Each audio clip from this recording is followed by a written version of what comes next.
전도로 나타내셨다 그랬어요. 한번 따라해 볼까요? 전도로 나타내셨다.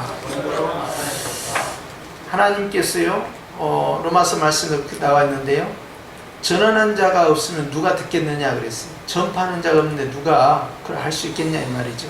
그러니까 반드시 하나님의 말씀을 선포하고 그걸 드러내야 되는데, 선포하고 드러내는 그 방법을 전도의 방법을 통하여 나타냈다 했고요.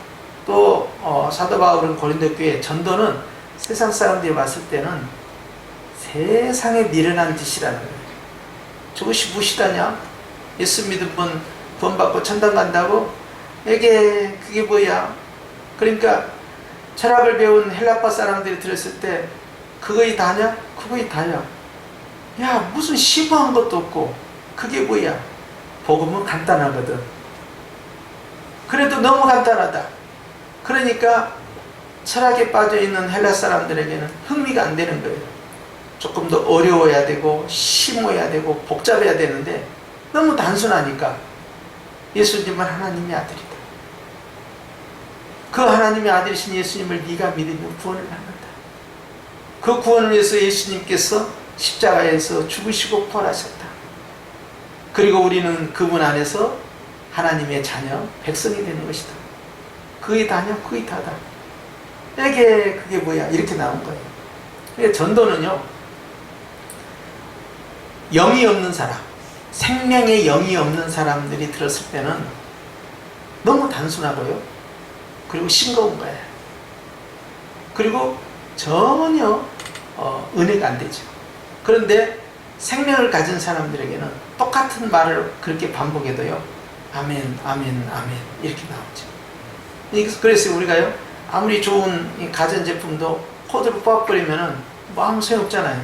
그런 것처럼 생명이라는 건요, 육체에 주님께서 그 코에 생기를 불어넣으셔서 생명이 되게 하신 것처럼 말이죠, 이 사람에게는요, 성령의 영, 즉 성령이라는 그 생명의 영이 존재할 때 비로소 하나님과 영적 교제가 이루어지는 그런 존재로 세워지는 것입니다.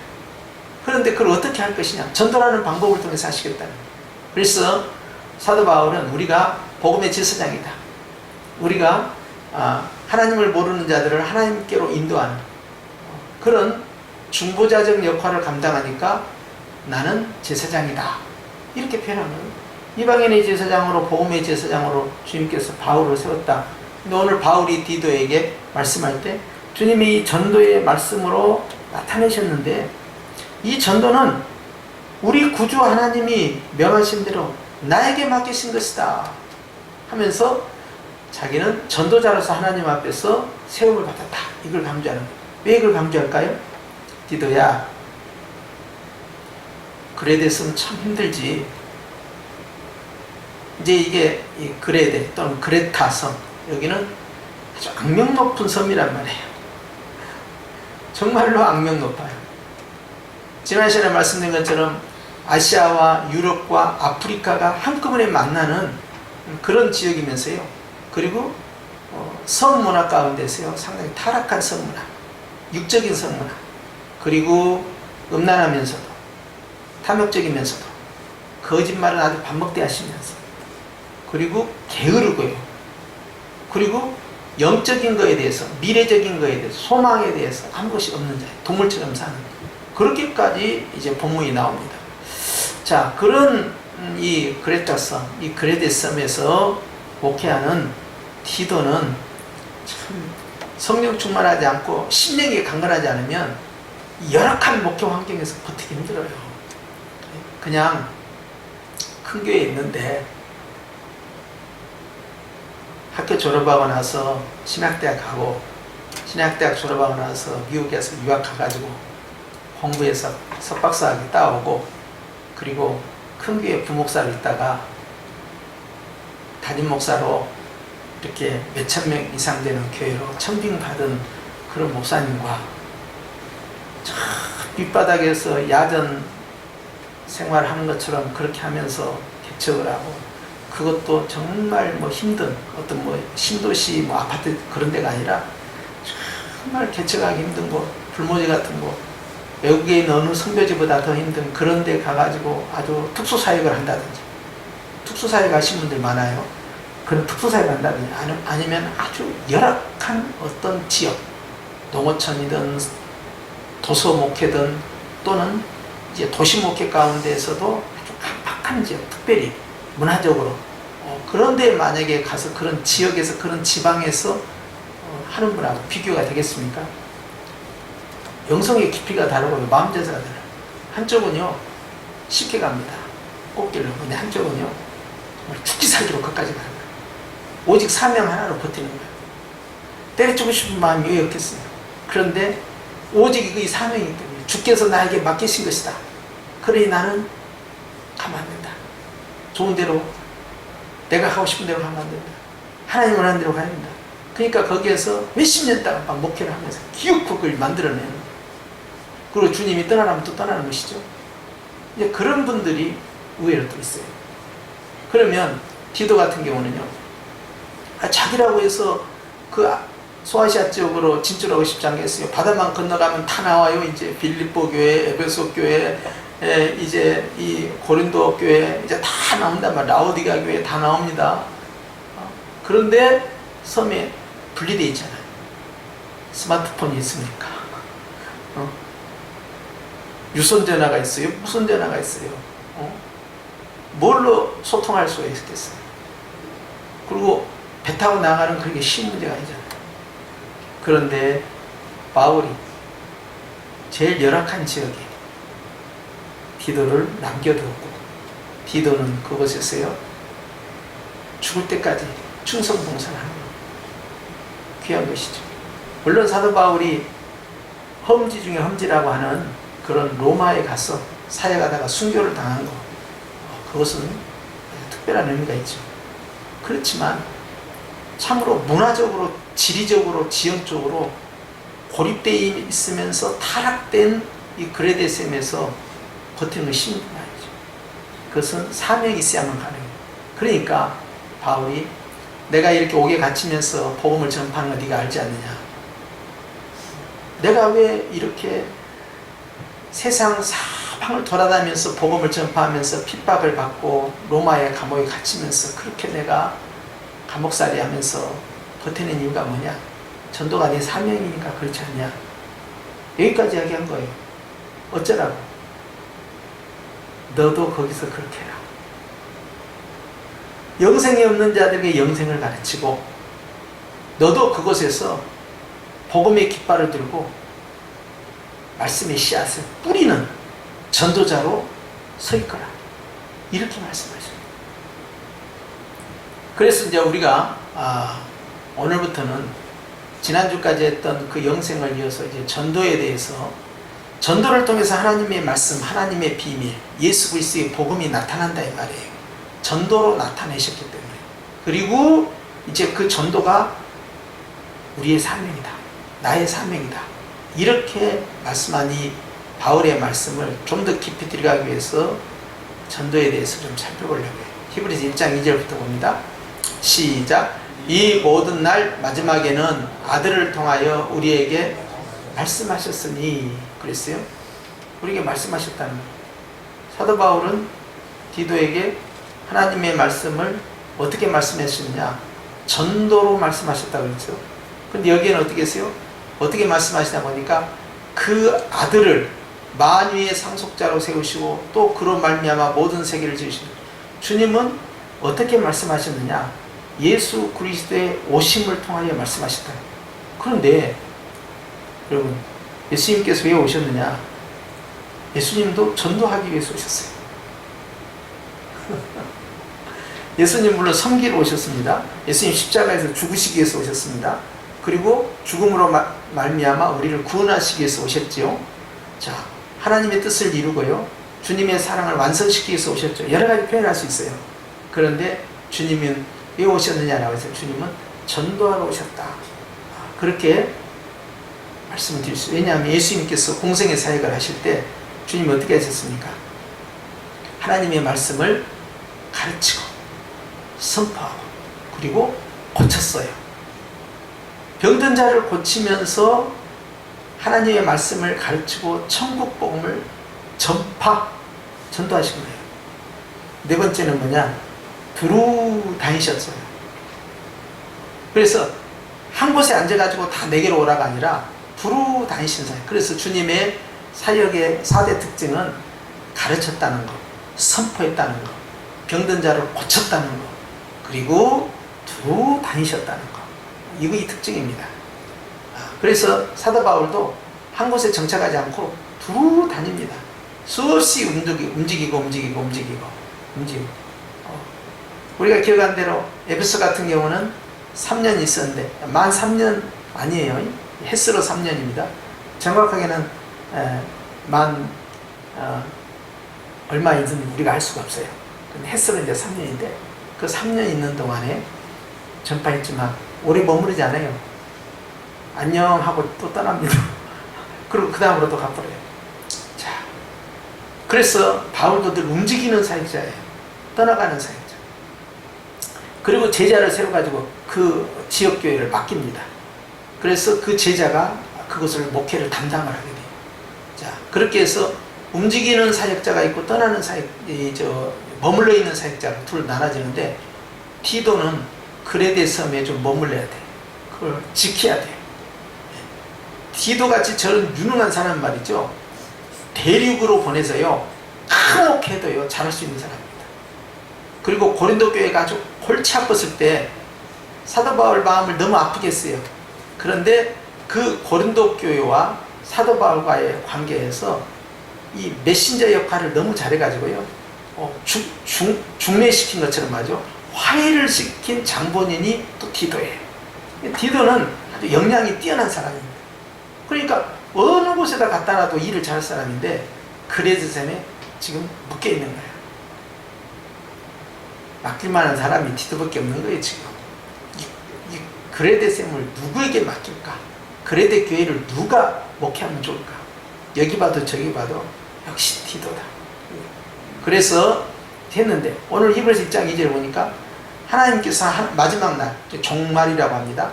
종말. 그래서 종말은요, 성경에서 말하는 종말은 예수님이 메시아가 오실 때를 종말로 봐요. 그래서 우리는 메시아의 오심이 두 번이잖아요. 초림과 재림. 근데 구약에서는요, 초림과 재림을 나누지 않습니다. 한 세트로 봐요.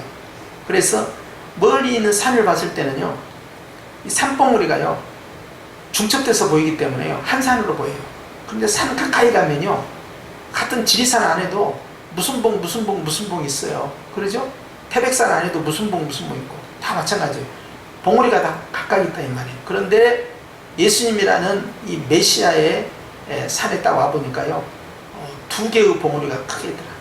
앞에 있는 봉우리는 초림이라는 봉우리, 뒤에 가려져서 안 보였는데 알고 보니까 재림이라는 봉우리가 있는데, 초림이라는 봉우리하고 재림하고 딱 붙어 있는데 실제로는 가까이 가보니까 이쪽 산과 이쪽 산 사이에는 많은 거리가 있더라. 그래서 이 기간을 하나님의 나라의 시작에서 완성까지로 그렇게 보는 거예요. 그런데 주님이 마지막 날에 아들을 통하여, 예수님을 통하여 우리에게 말씀하셨다. 나타내셨다는 거예요. 예수님을 통하여. 그 아들, 자, 예수님은 만유의 상속자를 세우시고, 상속자라는 것은 맏아들이다 이 말입니다. 부활의 첫 열매 됐다 이것도 마찬가지입니다. 맏아들을 상속자라고 해요. 또 그로 말미암아 모든 세계를 지으셨다. 결국 예수님이 천지를 창조하신 하나님이다. 예수님이 바로 말씀의 하나님이면서, 즉 성자 하나님이면서 구원자 예수님이다. 이걸 말씀하는 거죠. 자, 그렇게 해서 주님께서요, 예수님을 통하여 나타내셨는데, 예수님이 이제 복음입니다. 또 예수님의 십자가의 죽으심과 부활하심이 복음 중에 복음입니다. 근데 그 복음을 그러면 어떻게 다른 사람들에게 나타낼 거냐? 자, 하나님의 그 뜻을, 하나님의 말씀을 예수님이라는 분을 통하여 나타내셨는데, 예수님이라는 분이 오셔서 이렇게 하나님의 뜻을 나타냈다는 것을 누군가가 또 전달해야 된단 말이죠. 그 전달하는 그 메신저를 누가 할 것이냐라고 할 때 그걸 전도자라고 하는 거죠. 바울은 바로 그 메신저로, 전도자로 주님으로부터 부름을 받았다 하는 걸 강조한 겁니다. 그래서 예수님 자신이 하나님 아버지의 제1 원조 메신저고, 그 다음에 사도들은 예수님으로부터 파송이 된 보내심을 받은 자, 그게 사도라고 합니다. 보내심을 받은 자를 사도. 그래서 보내심을 받은 자인 사도가 두 번째 이제 메신저가 되고요. 그리고 사도들은요, 또 많은 제자를 이제 양육을 해서 또 파송합니다. 거기에는 이제 디모데도 있고 디도도 있고 다 그래요. 에바브라도도 있고. 자, 이런 식으로 가는데, 자, 이런 사람들을 또 파송을 또 한 거죠. 그러면 그들은 또 자기 성도들을 또 훈련을 시켰어요. 제자 훈련 시켰어요. 그들을 또 파송을 하는데, 어떤 파송이냐? 멀리 보내는 파송이 아니라 말씀을, 즉 예수 그리스도라는 원복음을 전달하도록 메신저 역할을 시킨다. 이것은 전제 조건이 있습니다. 어떤 조건이 있냐? 메신저가 되려면 그냥 단순히 그 말, 어록을 따가지고 그렇게 전하라고 하대요 라고 해서는 메신저가 안 되고요. 증인이라는 메신저가 돼야 돼요. 증인은요, 반드시 목격자입니다. 예수님의 십자가의 죽으심과 부활하심을 내가 목격을 해야 돼요. 그건 뭐예요? 내가 경험해야 된다 말이에요. 내가 체험해야 된다. 그런 사람이 나는 보았네, 나는 들었네, 나는 알았네. 그래서 내가 그 증인이 되어서 그걸 전달하는 거예요. 그래서 증인된 메신저로서의 전도자를 키워내는 거예요. 자, 그래서 이제 오늘날까지도 그것이 이어져 오고 있는 것이죠. 자, 로마서 1장 1절 말씀입니다. 시작. 예수 그리스도의 종 바울은 사도로 부르심을 받아 하나님의 복음을 위하여 택정함을 입었으니 그랬어요. 원 메신저이신 예수님 전도자로부터 이제 그의 제자된 그 다음 단계인 사도인 이 바울을 보내셨다. 사도는 아까 말씀드렸죠. 보내심을 입은 자, 파송을 받았다 이 말이에요. 하나님의 복음을 위하여. 하나님의 복음이 뭡니까? 바로 예수 그리스도의 이 땅에 오심, 그리고 그의 사역과 다시 오심. 그래서 예수님 자신이 복음인데요, 여러분들이 이제 그것을 꼭 기억하셔야 돼요. 예수님께서 이 땅에 오신 것도 성육신도 복음이고, 또 오셔서 생활하시면서 갖가지 이제 가르치는 말씀과 또 기적과 능력, 이것도 복음이 되겠죠. 그리고 십자가의 죽으심 복음이죠. 그리고 예수님이 부활하신 복음이죠. 기쁜 소식이에요. 그리고 승천하신 것 다 복음이죠. 그리고 이 세상에 다시 재림하신 것 다 복음이에요. 근데 이 복음을 다 전하면 다 좋은데, 그런데 복음 중에 복음, 에키스를 잡아 들어갈 때는요, 그 중심에 뭐가 있어야 되냐? 반드시 십자가의 죽으심과 부활하십니다. 그래서 성탄절보다, 추수감사절보다 부활절이 그래서 큰 겁니다. 이것은요, 구원의 생명이 없는 자, 즉 성령의 생명의 영이 없는 자는 도저히 동참할 수 없는 거예요. 십자가의 죽으심과 부활하심과 아무 상관이 없기 때문에요, 전기가 뽑히는 그 전자제품과 똑같아요. 주님은요, 십자가의 죽으심과 부활하심이 경험한 자들을 가리켜서, 그걸 받아들인 자들을 가리켜서 교회라고 합니다. 그러니까 이것은 종교 행사가 될 수가 없는 거예요. 크리스마스 같은 건 안 믿는 사람들도 메리 크리스마스 합니다. 문화적 축제가 돼버렸어요. 그러죠? 그것도 연말, 그것도 뭐가 있어요? 눈이 와야 돼. 우린 컨셉은 그거예요. 연말이어야 된다. 눈이 내려야 돼. 화이트 크리스마스가 돼야 돼. 그리고 별은 빛나야지. 별은 빛나야 돼.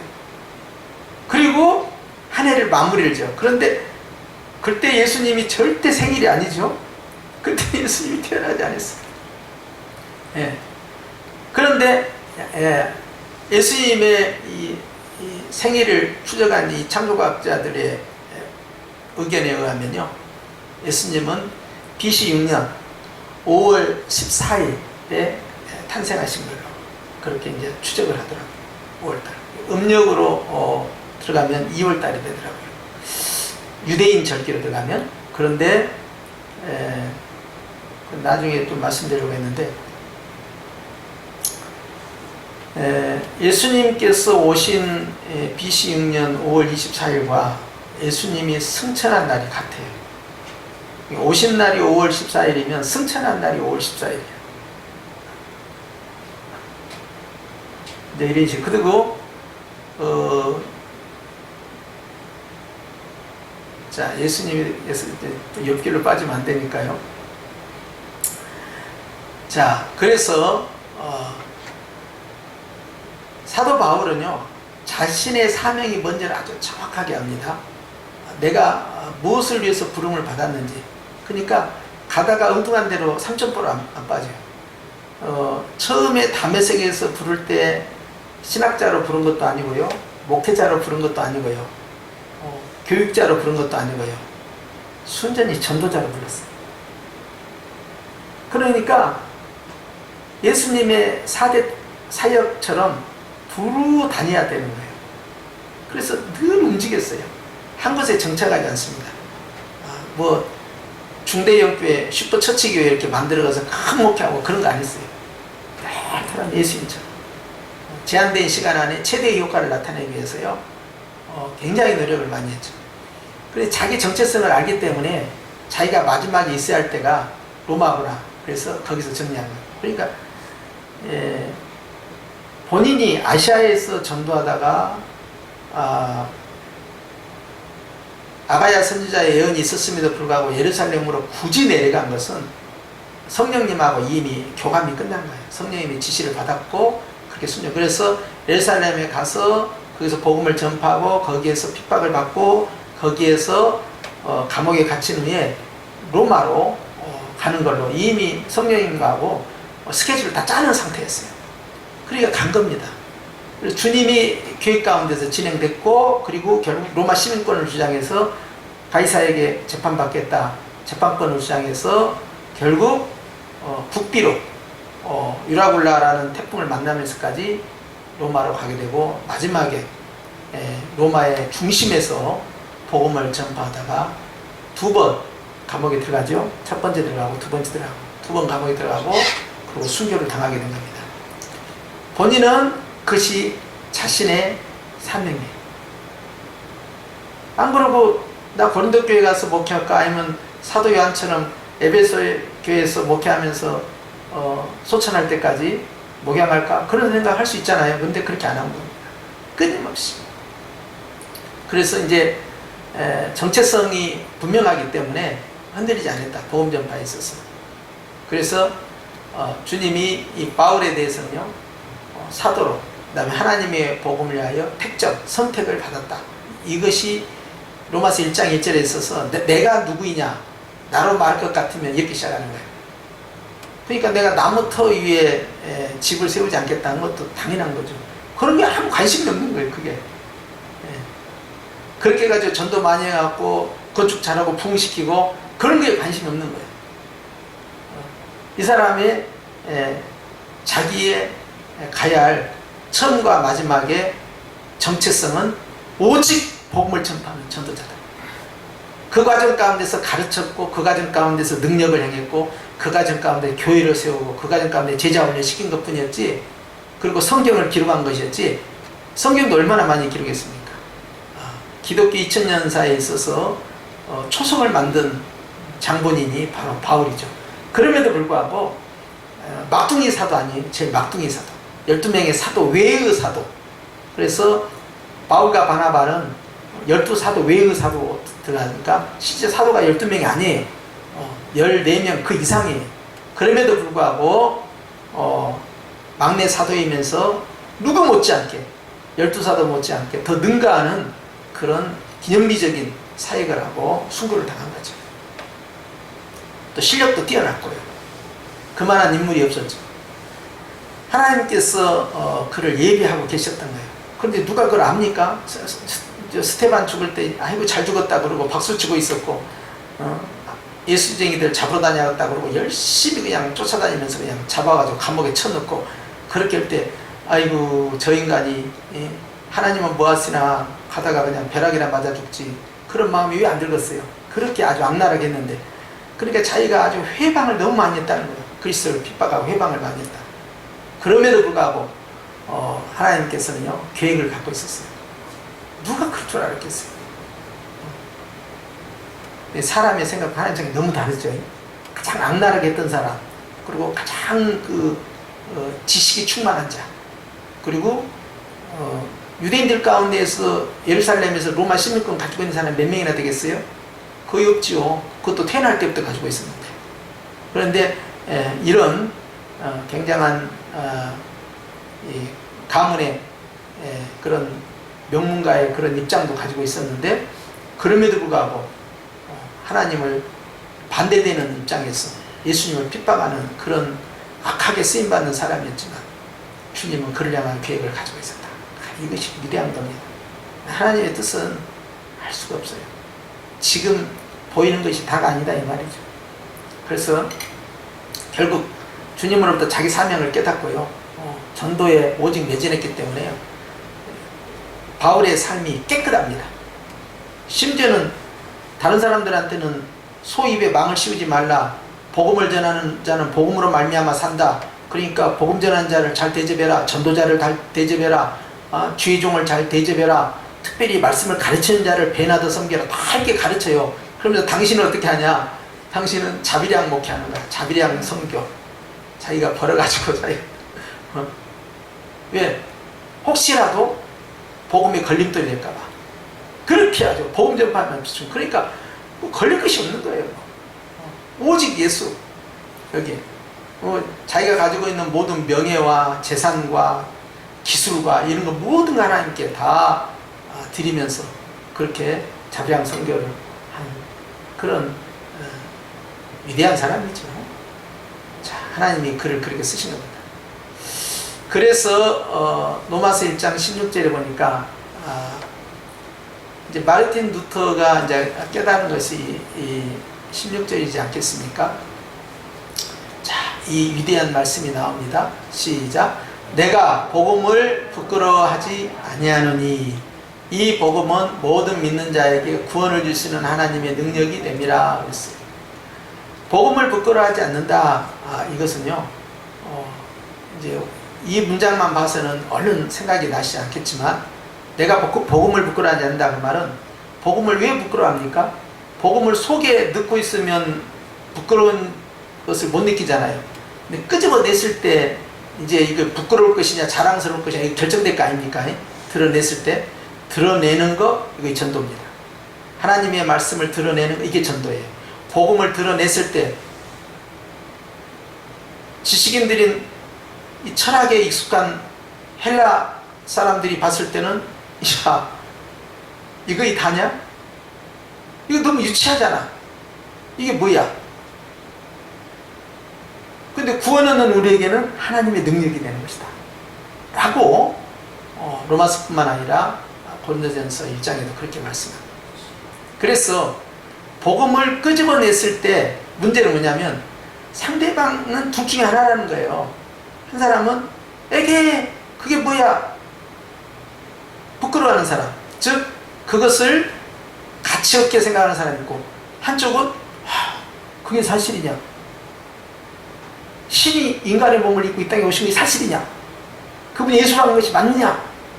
귀를 번쩍이고 그분이 정말로 영생의 문제를 해결할 수 있다더냐? 그게 사실이냐? 이렇게 반기는 사람이 있을 거 아니에요. 이런 사람에게 희소식이 되는 거죠. 이게 복음이 되는 거예요. 그래서 복음은 이제 양방향으로 나눠지는데, 문제는 어디서 결정되냐? 너는 뭐냐는 거예요. 너는 너에게 있어서 그 복음은 뭐냐는 거예요. 네가 네 자신에게 꺼내놨을 때 너는 뭐냐? 그래서 마라투스라는 이 증인된 전도자, 목격자인 이 메신저가 내가 되지 아니하면 나는 부끄러워져 버리는 거잖아. 왜냐하면 사람들의 다수의 사람이 그 시대의 그 지역의 그 문화의 사람들이 어떻게 보느냐에 따라서 내가 결정된다면은, 여론조사를 하니까 복음이라는 것은 열 쓸데가 없다, 그것은 다 지어낸 소설이다, 이래버리면은 내가 그 여론에 의미부여를 하는 순간에 나는 부끄러움까지 들어가야 되는 거죠. 그런데 오늘 바울은 그거예요. 로마서 1장 10절에 그래서 내가 안 부끄러워한다는 거예요. 헬라파 사람들이 뭐라고 하든, 유대파 사람이 뭐라고 하든, 안 믿는 이방인이 뭐라고 하든 상관이 없다는 거예요. 나는 이 복음이 너무너무 자랑스럽다는 거예요. 하나도 안 부끄럽다. 너무너무 이것이 굉장히 중요한 겁니다. 요 단계가 확실히 돼야만이 그 다음에 메신저를 할 수 있는 거예요. 이것이 확실히 돼야만이 이제 증인된 삶, 전도자의 삶을 살 수 있는 거예요. 그래서 그게 딱 정리를 한 겁니다. 그래서 내가 복음은 부끄러워하지 아니하니 그걸 빨리 지나가면 안 되고요. 그 안에는 많은 수식어가 지금 감춰져 있어요. 나는 복음을 드러냈을 때 부끄러워하지 않습니다. 요게 들어있다. 이렇게 기억하시면 돼요. 자, 그 다음에 보니까 이 복음은 모든 믿는 자에게 구원을 주시는 하나님의 능력이 됩니다. 요것도요, 그냥 그렇게 빨리 읽으면 안 돼요. 그 안에는 많은 의미가 숨어들어 있는데요. 내가 부끄러워하지 않는 이 복음은 이거예요. 이 복음은 내가 부끄러워하지 아니하는, 나에게 있어서 너무너무 자랑스럽고 너무너무 소중하고 너무너무 가치고 내 인생과 내 생명을 다 걸어버릴 만큼의 너무너무 귀한 이 복음으로 말할 것 같으면, 이 복음은 모든 믿는 자에게, 너도 괜찮아, 이방인도 괜찮아, 할례자든 무할례자든 상관없어, 유대인이든 헬라인이든 아무 상관없어, 그 누구든지 남녀 노소 가릴 것 없이, 빈부격차 상관없이, 지위야 노예든 상관없어, 누구든지 다, 모든 사람에게 다 구원을 주시는, 즉 구원을 선물해 주시는, 너를 구원시킬 수 있는 그 능력이 이 안에 있단다. 이렇게 선포하는 거예요. 그러니까 이 복음에서 얼마나 자랑스러운 거예요. 그래서 이제 사람들에게 정말 귀한 것은, 속에다가 10,000원만 빌려주세요 그러면 10,000원, 50,000원 빌려서, 그래요 50,000원, 100,000원만 빌려서 어디다 쓰려고 그러는데야 100,000원을, 은행 가서 찾아야 되는데, 1,000,000원만 빌려서 무엇이요? 없어. 10억만 빌려주십시오. 부자지간에도 안 빌려주지. 이제 그때부터는 100억만 빌려주십시오. 차라리 날 죽여라. 자, 근데 너무너무 소중한 것이 있어요. 바울에게 있어서 목숨보다 더 귀한 거, 인생을 다 걸어도 괜찮은 그거 있어요. 그걸 딱 꺼내는 거예요. 너무너무 좋아. 보기만 해도 좋아. 그냥 집에 가가지고 집에 있는 거 다 팔아버리고 그냥 이것이 들어있는 그 밭을 다 사버려도 괜찮아. 하나도 안 아까워. 거기에 너무너무 귀한 게 있었어. 정말 귀한 거예요. 정말 너무너무 나에게 생명 같아. 그걸 보시면서 이걸로 말할 것 같으면, 네가 누구인가는 아무것도 아니라는 거예요. 네가 유대인이든 유대인이 아니든, 할례를 받든 할례 받지 않았든, 네가 남자든 여자든, 네가 귀한 자든 천한 자든, 주인이든 종이든, 그건 아무 의미가 없고, 이걸 말 같으면 그 누구를 막느라고 다 구원할 수 있다. 영생을 줄 수 있다. 생명을 얻을 수 있다. 그렇게 만드는 능력이다. 이 복음이. 내가 정말로 너를 사랑해서 이걸 주는 거야. 이런 상태에서 복음을 전하는 거예요, 지금. 처음 가서 물어봤는데, 제가 바울쌤한테 1장 16절 제가 설명 잘했어요 하면서 그런 복음이, 이 복음이 바로 모든 자에게 너무너무 귀한 영생이라는 생명을 줘서 모든 문제로부터 결단코 해결할 수 없는 죽음과 이 저주, 멸망, 영원한 형벌로부터 누구든지 다 건져낼 수 있는 능력이 이 복음 안에 있단 말이에요. 복음이 뭔데? 딱 가보니까 예수님이네. 엄마야, 이 좋은 복음을 네가 전달해다오. 네가 이걸 경험했으니까. 사도 바울 그러라고는, 알겠습니다. 이렇게 소중한 걸 저에게 맡기시죠. 천사에게 맡기시지요. 가브리엘도 있고 미가엘도 있고 천사들이 많이 있는데요. 주님, 어찌 저 같은 죄인에게 맡기신다니까. 화목케 하라는 직책을 그 누구에게도 부탁하지 않고 우리에게 부탁하셨다. 이렇게 고백하는 거예요. 종말에 예수님의 재림의 심판의 추수는 천사들이 하겠지만, 복음의 전달자 메신저는 천사를 통해서 역사하는 것이 아니라 전도자를 통해서 역사하는 거예요. 심지어는 말이죠, 놀라운 사실은 거라사인 군대 귀신을 만났을 때, 군대 귀신이 지극히 높으신 하나님의 아들이요, 우리를 지금 멸망시키러 오셨나이까 하면서 예수님의 정체를 폭로를 했어요. 그랬는데 주님이 그걸 전혀 기뻐하지 않는다는 사실. 그 입 다물어라. 우리가 생각했을 때는 세상에 저 귀신 들린 자가 예수님을 보고 하나님의 아들이라고 그랬어. 와, 마귀들도 알아보는구나. 대단하다 예수님.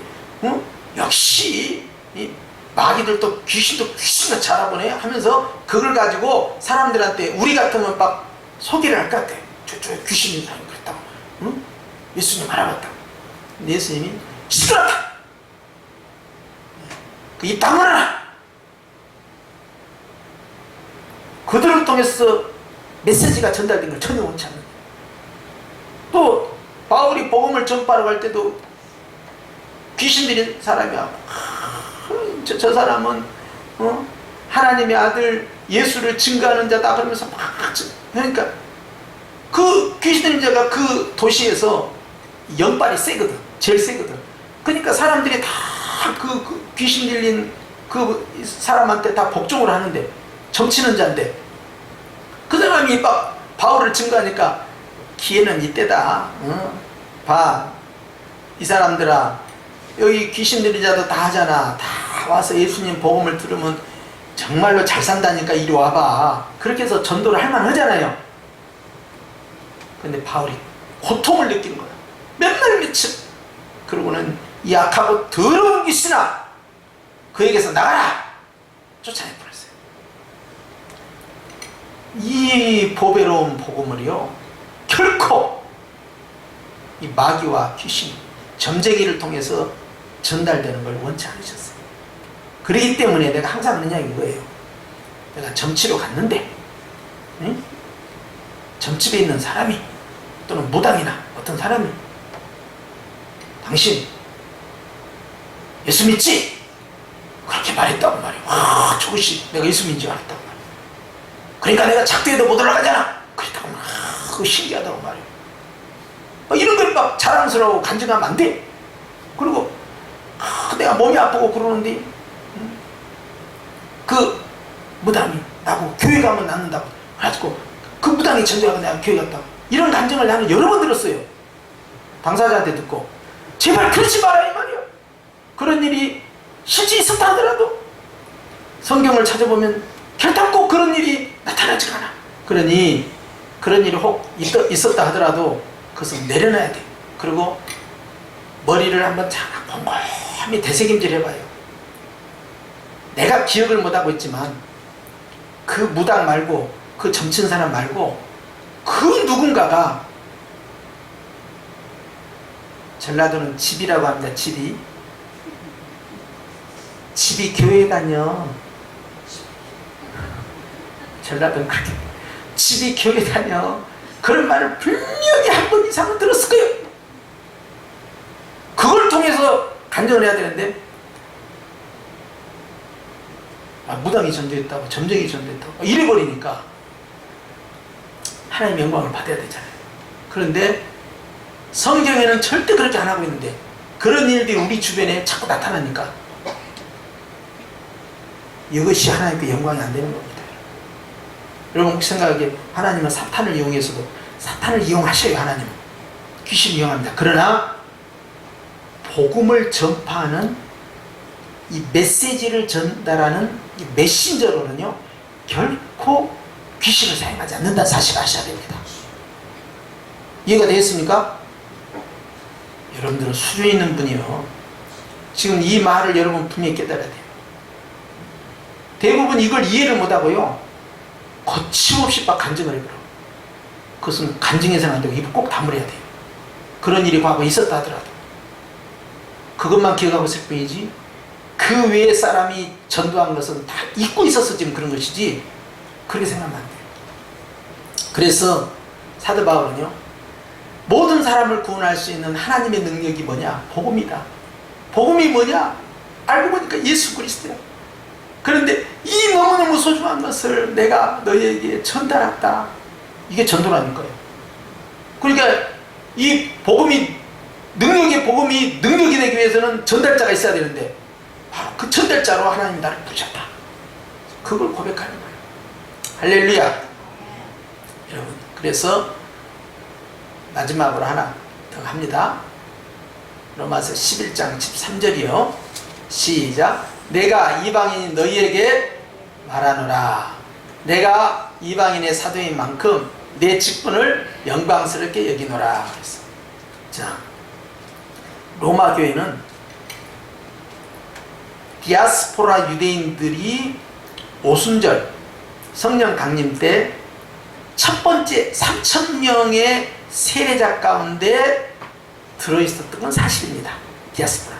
그런데 오늘 본문에 보니까 이방인인 너희라고 한 거 보니까 그 이후에 이 로마에 있는 이 크리스천 교회가 디아스포라 유대인으로만 구성되지 않고 이방인들이 들어왔다는 사실을 알 수가 있어요.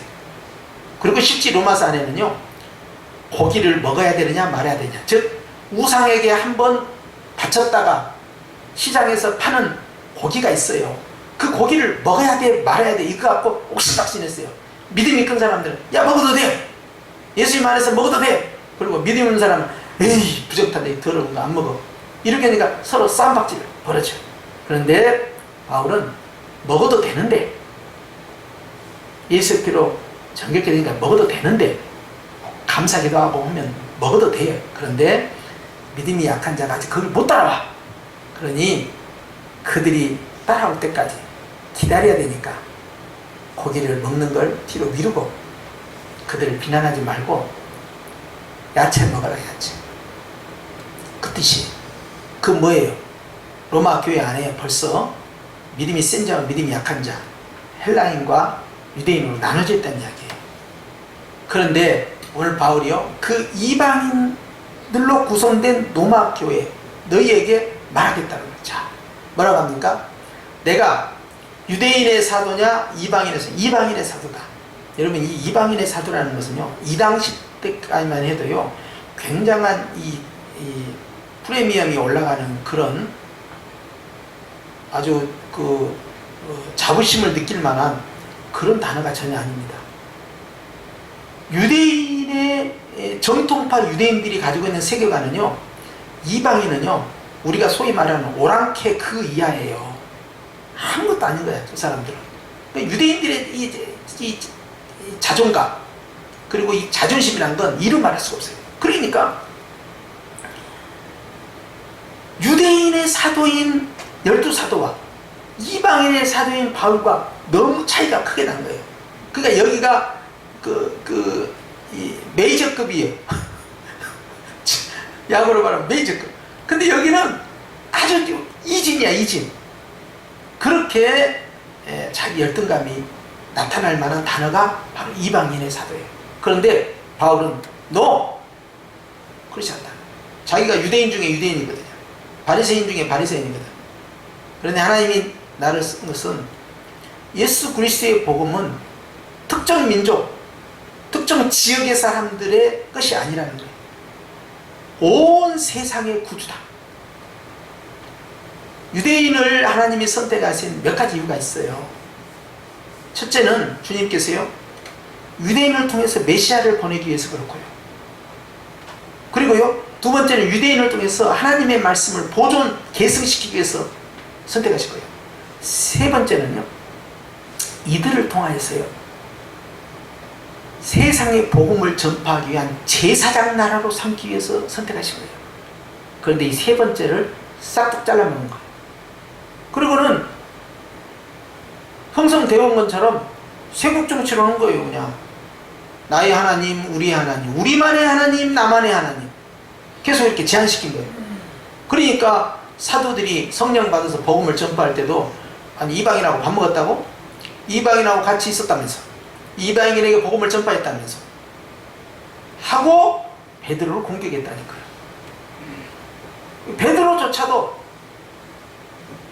그렇게 공격하면 움츠러드는 거예요. 그리고는 갔더니 우리에게 오셨던 그 성령님이 그들에게도 임한 걸 보고, 내가 말씀을 전파하지 않을 수 있겠냐? 내가 세례를 안 줄 수 있겠냐? 그들을 멀리할 수 있겠냐? 보고를 합니다. 그러니까 예루살렘 교회가 성령님이 그렇게 하셨다면 뭐 할 말 없다 하고 딱 덮은 거예요. 그만큼 폐쇄적이었어요, 그 당시. 그래서 이방인의 사도라는 것은 저것이 아주 자랑스럽고 영광스러운 것이 지금 아닙니다, 현 단계에서는. 그런데 바울은 저걸 전혀 부끄러워하지 않아요. 내가 이방인의 사도가 되면 어떠고, 또 노예들을 담당하는 사도가 되면 어떠고, 귀족들을 담당하는 사도가 되면 어떠고, 왕들만을 담당하는 그런 전담 사도가 되면 어떻고, 또 남자가 아닌 여자들, 또 어른이 아닌 어린아이들을 담당하는 그런 전문 사도가 되면 어떠냐? 아무 상관없다는 거예요, 그거. 그래서 이 모든 것들을 포함한 것이 뭐냐? 이방인의 사도예요. 결코 영광스러운 단어가 아닙니다. 그런데 바울은 이 이방인의 사도, 이것을 영광스럽게 생각한다는 거예요. 지금 왜 영광스럽게 생각할까요? 그 복음 때문에. 보물 중에 보물, 보화 중에 보화인 이 복음 때문에 너무너무 귀한 이것을 감히 내가 하나님 앞에 전파하는 자로 쓰임받을 수 있다는 사실 앞에서 감동을 받아요. 그러니 예수님이 너무 귀하다는 것, 복음이 너무 귀하다는 것, 이 첫 번째 단계를 통과하지 않는 사람은 그 다음 단계를 절대 나가면 안 됩니다. 그리고 이 너무너무 소중한 것이 나에게 먼저 적용이 돼야 돼요. 그리고 나에게 적용된 사람이 그것이 나를 살린 것처럼 하나님이 다른 사람 살기로 하는데, 주님, 저는요, 연봉이 높은 사람들, 대도시에 있는 사람들, 그리고 강남처럼 좀 문화적 수준이 있는데 그쪽으로 가서 전파하겠습니다, 그런 말 안 했습니다. 이것은 어느 곳에 가든지 누구에게든 다 적용되는 하나님의 능력이기 때문에 제가 어디든 가옵니다. 그래? 너 이방인에게 가라. 하나님 앞에서요, 이방인의 사도가 되는 십자가를 짊어졌을 때 남들이 봤을 때는 영광스러운 직책이 아니지만, 유대인들이 봤을 때는 뭐야? 이렇게 하겠지만, 그것을 나는 영광스럽게 생각한다. 너무너무 아이고, 그냥 어찌 시골에서 그러고 산디야, 어찌 섬에서 선목회마로 그렇게 산디야. 아니, 선교를 가려고 해도 좀 괜찮은 데를 좀 가지. 이 세계에서 제일 가난하고 못 살고 질병 많고 어찌 그런 데 가서 그렇게 산디야. 다른 선교사님들은 그래도 좀 괜찮은데, 나라에 가서 선교하면서 도회지에서 건물도 번듯하게 싣고, 그냥 선교관도 잘 짓고, 농장도 크게 짓고, 그냥 신학교도 세우고, 그렇게 잘하니, 그냥 어찌 그렇게 힘든 데서, 열악한 환경에서 그렇게 한대요. 바울에게는 아무 의미가 없어요. 그러니까 하나님이 나에게 주신 이 직분은요, 주님 앞에서 너무너무 영광스럽다. 그래서 누구에게 전하든, 왕에게 전하든, 귀족에게 전하든, 방백에게 전하든, 종에게 전하든, 오네시모, 주인에게 전하든, 빌레몬, 누구든지 상관없어요. 누구든지, 헬라, 유대인, 할례 받았어 안 받았어 상관없어. 누구에게든, 남자 여자 상관없어. 어른 아기 필요 없어요. 디모데, 누구에게든 다 전하겠다. 이것이 바로 하나님의 능력이기 때문에 이걸 난 너무나 귀하게 여깁니다. 요 단계가 돼야만이 그 사람을 전도자로 세우고 선교사로 세우고 죄종으로 세우고 하는 거잖아요. 그래서 11장 13절 보면 바울은 참으로 복음에 깊이 젖어 있었던 하나님의 일꾼이었다 하는 걸 알 수 있어요. 할렐루야. 자, 여러분, 바울이 로마서를 기록할 때 그 한 절 한 절에 그냥 신학자가 논문 쓰듯이 그냥 줄줄줄줄 썼다고 생각하면 안 됩니다. 그 글 한자 한자에 자신의 생명을 묻었고요, 자신의 믿음을 거기다 심은 거예요. 그러니까 단어 하나하나에 자신이 가지고 있는 모든 에너지를 다 쏟아부은 겁니다. 그러면서 복음에 대해서 우리는 한 절 읽을 때 그냥 쉽게 몇 초 만에 훅 읽을 수 있잖아요. 그런데 바울은 그 몇 초에 읽을 수 있는 그 한 문장을 만들기 위해서 자신의 전 인생을 거기다 끌어버린 거예요. 그걸 우리는 한 문장으로 간단하게 쫙 이렇게 읽는 것 뿐이에요. 그러니 읽는 자와 이것을 기록하며 말하고 있는 자는 너무너무 입장차가 다르겠죠. 그래서 잘 봐야 됩니다. 바울이 어떤 심정으로 저걸 기록했을까? 그래서 사도는 하나님 앞에서 자신의 직분을 영광스럽게 했기 때문에 누구 앞에 가서 자기를 희롱하든 모욕하든, 야 바울아 너 미쳤구나, 너 왜 인생 그렇게 사니? 아니 너 신명권 갖고 있는데 너는 잘 살 수 있잖아. 근데 왜 이렇게 이스라엘 그 조그마한 나라 거기서 니들은 이단이라며, 신흥 종교, 아니 뭐 하는 거야? 말도 안 되는 소리. 뭐 사람이 죽었다가 살아났다는 둥, 뭐 갈릴리 청년이 뭐 하나님이라고? 아니 너 미쳤냐 지금? 이런 이야기를 안 들었겠어요? 너 공부도 많이 했다며, 서울대 나왔다며, 너 왜 그러는 거야 도대체? 뭐 충격받았니? 헬멧을 닫을 거 아니야. 주변 사람들로부터 다, 주변에 다 자기 바리새파 유대인들인데 완전히 왕따 당한 거 아닙니까? 사회적 격리를 당한 거죠. 그런데 너무너무 기쁘고 즐거운 거예요. 그냥 너무너무 감사가 넘치는 거예요. 살 것 같다는 거야. 이제 이 즐거움과 감사 가운데서 자기가 복음을 전파하는데 이 직분을 너무너무 내 생명을 걸만하다 이거예요. 내 생명 억지로 한 것이라 미칠 것 같아 그냥. 그리고 빨리 천국 갔으면 좋겠는데 주님이 못 오게 하시고, 왜? 복음 더 전하고 하라. 땅에 있는 교회 좀 더 돌봐주고 와야 된다. 그래서 못 가는 거지. 아니 나는 지금 얼른 천국 갔으면 좋겠다. 이 땅에 미련 하나 없다. 이것이 바울이요. 이런 사람을 세상에 어떻게 감당하겠습니까? 돌기둥에 세워놓고 도끼로 목을 쳐서 참수를 했는데 바울이요. 그런 걸 두려워하지 않고 부끄러워하지 않는 거예요. 십자가에 매달려서 사도들이 나체 상태에서 못질 당하고 그냥 창질 당하고 칼로 베임을 당하고 그렇게 되고 전혀 부끄러워요. 너무너무 좋은 거예요. 고통은 작고 행복은 영원하다는 걸 알기 때문에 예수님이 받은 고난에 나도 동참하는구나. 야 나도 이제 엄청나게 이제 이 상급이 크겠다. 면류가 많이 받겠구나. 할렐루야 주여 감사합니다. 이렇게 고난받게 해주셔서 그러고 돌아가셨다니까요. 이걸 세상에 어떻게 감당했습니까? 이것이 사도입니다. 여러분 바로 이 사도들이 전한 이 복음을 통하여서 저와 여러분이 구원받게 된 것입니다. 할렐루야. 이번 한 주간 사시면서도 하나님 앞에서 이런 사도의 분명한 자기 정체성처럼 우리도 우리 자신의 정체성을 확인하면서 승리하고 또 하나님과 함께 영광스러운 길을 걸어가기를 주님으로 축원합니다. 기도하십시다.